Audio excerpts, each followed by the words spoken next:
welcome back. So today we're going to have a quick look at the Palace of Culture and Science, originally called Stalin's Palace of Culture and Science, I believe, because of course this was built in the Stalinist regime. And there were actually quite a few of these towers planted around Europe. I've been to another one very similar in Riga, and there were a number planted around Russia as well. So this was actually, they started the construction in 1952 and it finished in 1955. And this was effectively, well, Russia's first gift to Warsaw. I'll try and dig out a picture, but this is one of the first things that the Russians actually finished building. Because, well, let's be honest, after World War II, when the Russians effectively occupied Poland, what's the first thing they want to do? They want to establish their dominance, they want to establish a bit of propaganda. Look at what we can achieve here. You know, look at what we can do for the people.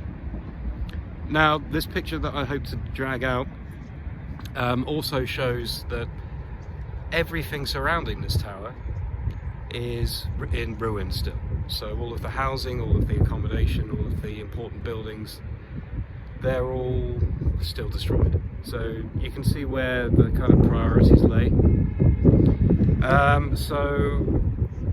This is probably one of the most iconic parts of Warsaw, one of the more controversial.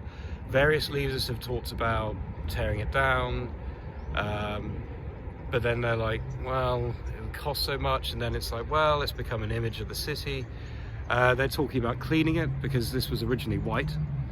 You can see the wonderful effect that pollution has on this world today. I'm going to tell you a little bit about the tower and let you know what it's about, because it's so much more than just a monument or a building. There's actually a lot of activity surrounding it now. It's hosted quite a few famous musicians over the years. So, for example, you've got the Rolling Stones, who notably played here a long time ago. And they were actually paid in vodka, I believe. So much they had trouble getting it into the back of their truck, but they were quite happy. And of course, Poland was quite poor at the time. I think this was also it was linked to the fall of the Berlin Wall and that kind of movement that was going on at the time. You had the famous Leonard Cohen concert here as well.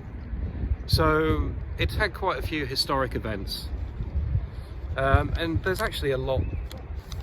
There's a long list of things that you can do. You've got a multiplex cinema, you've got free museums, museums of evolution, technology, and the Brandon Doll's House Museum, I think from 2015. Apparently there's a large swimming pool in there somewhere. I haven't quite seen that yet. It's quite a hub for nightlife. So, I'll show you a few places, but you've got a couple of bars in there, clubs. There's a big underground club I went to for a Christmas party called Mirage. Now, my employers, they thought it would be sensible to have an open bar. An open bar in Poland is not a good idea. They must have spent a fortune that night. I can tell you, we finished off pretty much all of the gin and tonic they had left in the place by the end. You've got a theatre in there, again, very big historic place for Poland. It's also worth noting that at night, and if I'm still around in town, I'll get some video of that, otherwise I got some photos. They light this tower up, so you'll see these kind of lit neon lights shining over it. It really is kind of like a beacon, and they do similar with a lot of the other buildings around. So, a really kind of beautiful part of Warsaw's nightlife and night vision. You can go up to the top. There's an observation tower, so you can get a nice panoramic view of the city. In fact, the polls say that it's the best view of Warsaw because it's the only view you're going to get without the tower in it. It's had a few nicknames over the years, mostly unflattering, such as Stalin's dick being quite a notable one. But all in all, I think it adds a lot to the character of Warsaw. It's certainly iconic. you know, and you know, even though it has a clouded history, it's part of what this city is and what it represents. So I hope to show you more.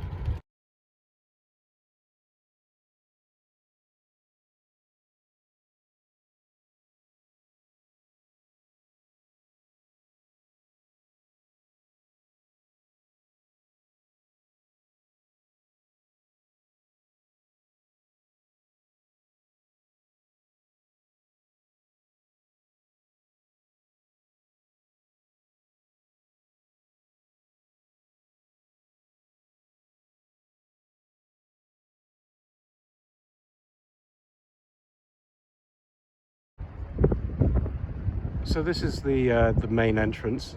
So if you want to go into the lift or go to the cafes, or I think there's a bookshop in there, then this is the way you would go. You would take the lift up to the 30th floor and have a lovely view there. You might see that there are some perhaps slightly odd looking cars to some people out the front. These are actually classic Polish design. I believe one of my managers is actually quite keen to own something like this, or was it the bus?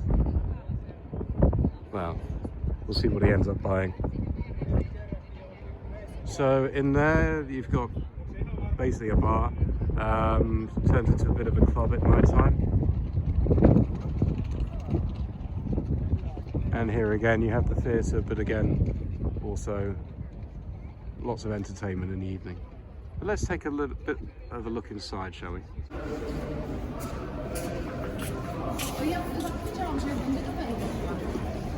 Albert Einstein.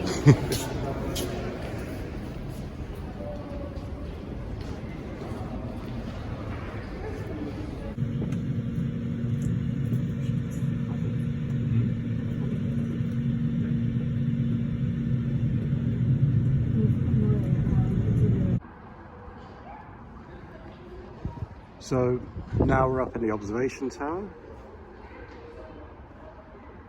so you can get a good idea of the view you can get here. Interestingly, apparently this fencing was installed because they had a couple of well, suicide attempts, which is lovely. But look at that view. You can see the National Stadium over there, the big skyscrapers that Warsaw is gradually accumulating. You can sort of see the vistula. There are a few interesting other points that my friend Agata told me about this place. So firstly, apparently there are cats in the basement. By all means, this building and the land used to be occupied by cats, which is why they keep them there. There are also meant to be beehives. Now, as you may hear, it can get a bit windy. You know, up here, so especially if you're coming here in winter, make sure you dress warmly. You're not always guaranteed as good a view as today as well. It's well, relatively sunny and clear. And it's quite funny, like, you know, I look back to when we went to the tower in Riga, and with that situation, there were apparently all kinds of crazy Soviet experiments. I mean, this is the thing. With the Soviet history, there's always so much kind of mystery about what really went on.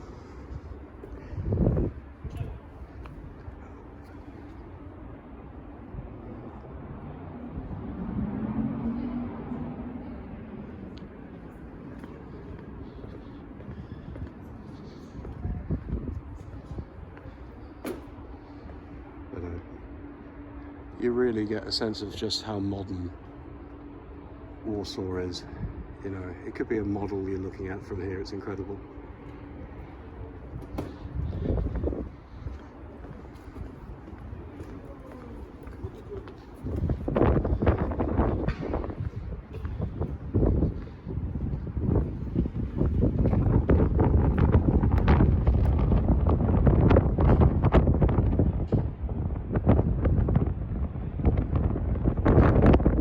You can get your tourist bits and pieces here, souvenirs, fridge magnets, little statues, postcards. There's a cafe up here.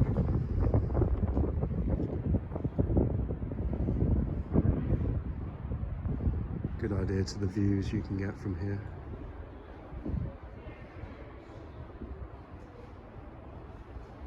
You know, this palace really stands as a kind of a sense of survival, I would say, for everything that the Polish people have gone for. You know, apparently there's something like 17 workers were killed during the construction of this due to some accident.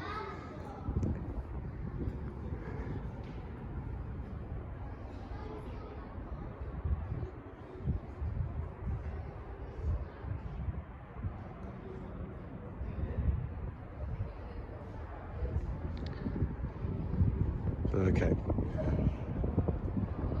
let's show you a bit more of the outside and some of the other things you can do here. So when you exit, you actually get dumped here underground rather than the familiar sites and straight to the gifts. I don't think there's a lot to see down here. I guess this is the entrance to the Doll's House Museum if you're thinking of checking that out. But as I said, let's make our way out and see what we can see. Alright, so on side 2, I believe this is another entrance to the theatre.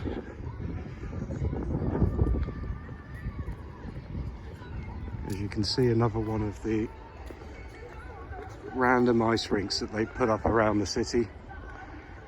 But they certainly do make advantage of, you know, the perhaps colder weather here. You can't say that Warsaw sleeps during the winter.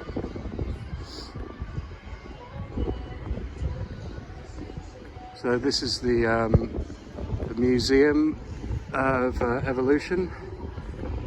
Admittedly, it's a little bit kiddie, but you've got, you know, your fossils, your dinosaur skeletons, all of that kind of thing in there.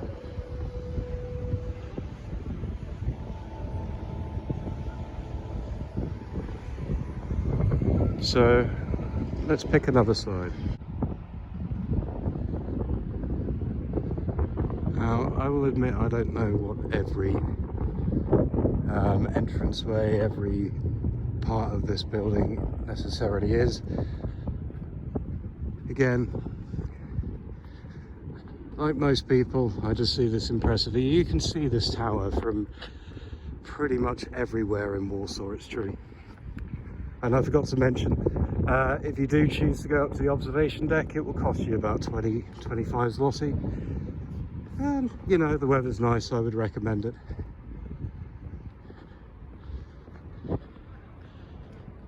Ah, looks like parking. I don't know. I'm just trying to remember. I think it's this entrance. For the Club Mirage.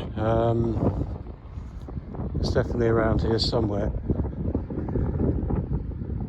And to be honest, it's an interesting night, just to see the kind of architecture. There's a fountain in the middle of the dance floor, which we were kind of making bets on who Christmas party would fall in first, but in the end, it was a bit disappointing. So you got the tourist information office around here again. If you need some maps or guides on some of the tours, good place to check out. It's one of the first places I stopped to.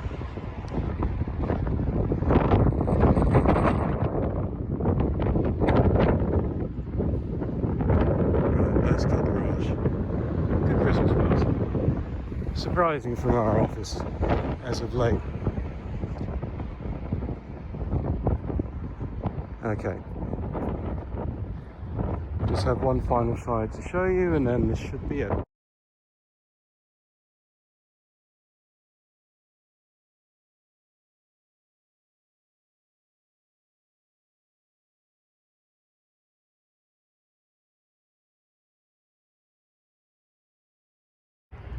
So on this side you've got the Museum of Technology, which I should probably go to sometime.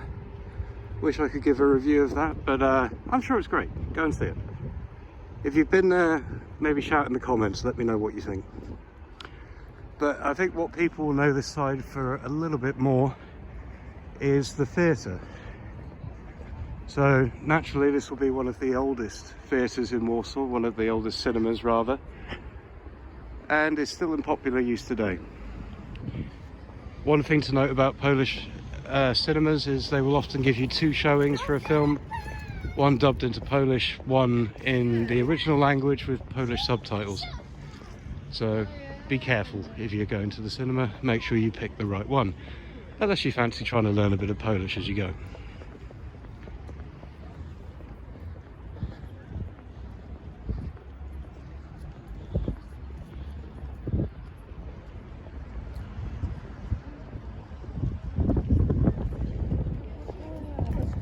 But as I say, this place looks incredible when it's lit up at night. Really stands tall and proud. But essentially I hope you've enjoyed. This has been another one of my little random segments. I'll try to cover some more places of interest in Warsaw, but for now, take care, subscribe, and you know, feel free to comment if you think I should have added anything here. I'm still learning. Thank you very much. Take care.